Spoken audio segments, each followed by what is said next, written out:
बार एक पति पत्नी में तकरार हो गई। पति कह रहा था, इस शहर के लोग मेरी इज्जत करते हैं और तुम्हारी इज्जत मेरी वजह से है। पत्नी कह रही थी, आपकी इज्जत मेरी वजह से है। मैं चाहूँ तो आपकी इज्जत 1 मिनट में बिगाड़ भी सकती हूँ और बना भी सकती हूँ। पति तेश में आ गया और बोला, मेरी इज्जत खराब करके। बात आई गई हो गई। कुछ दिनों बाद उनके घर मेहमान आए। दोस्तों की महफिल जमी थी। हंसी मजाक हो रहा था कि अचानक उसके बेटे के रोने की आवाज आई। वो जोर जोर से रो रहा था और उसकी पत्नी बुरी तरह से उसे डांट रही थी। पति ने जोर से आवाज देकर पूछा कि क्या हुआ, क्यों डांट रही हो? पत्नी ने अंदर से कहा, देखिए ना, आपका बेटा खिचड़ी मांग रहा है और जबकि उसका पेट भी भर चुका है। पति ने कहा, दे दो थोड़ी सी और। पत्नी बोली, घर में और भी तो लोग हैं, सारी इसे ही दे दूं क्या?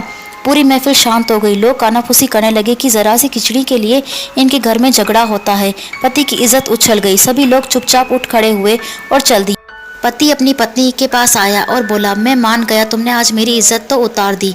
लोग भी कैसी कैसी बातें कर रहे थे, अब तुम यही इज्जत वापस लाकर दिखाओ। पत्नी बोली, इसमें कौन सी बड़ी बात है? आज जो लोग महफिल में थे उन्हें आज फिर किसी बहाने से उन्हें निमंत्रण दीजिए। पति ने फिर से सबको बुलाया। बैठक और मौज मस्ती के बहाने सभी मित्रगण बैठे थे। हंसी मजाक चल रहा था कि फिर वही बेटे के रोने की आवाज आई। पति ने पूछा, क्या हुआ, क्यों रो रहा है हमारा बेटा?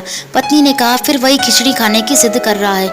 लोग फिर एक दूसरे का मुंह देख, यार, एक मामूली खिचड़ी के लिए इनके घर में रोज झगड़ा होता है। पति मुस्कुराते हुए बोला, अच्छा तुम एक काम करो, तुम खिचड़ी यहाँ लेकर आओ, हम खुद अपने हाथों से अपने बेटे को देंगे, वो मान जाएगा, और सभी मेहमानों को भी खिचड़ी खिलाओ। पत्नी ने बर्तन नीचे रखा और मेहमानों को भी देना शुरू किया अपने बेटे के साथ। सारे मेहमान हैरान। जो परोसा जा रहा था वो चावल की खिचड़ी तो कतई नहीं थी।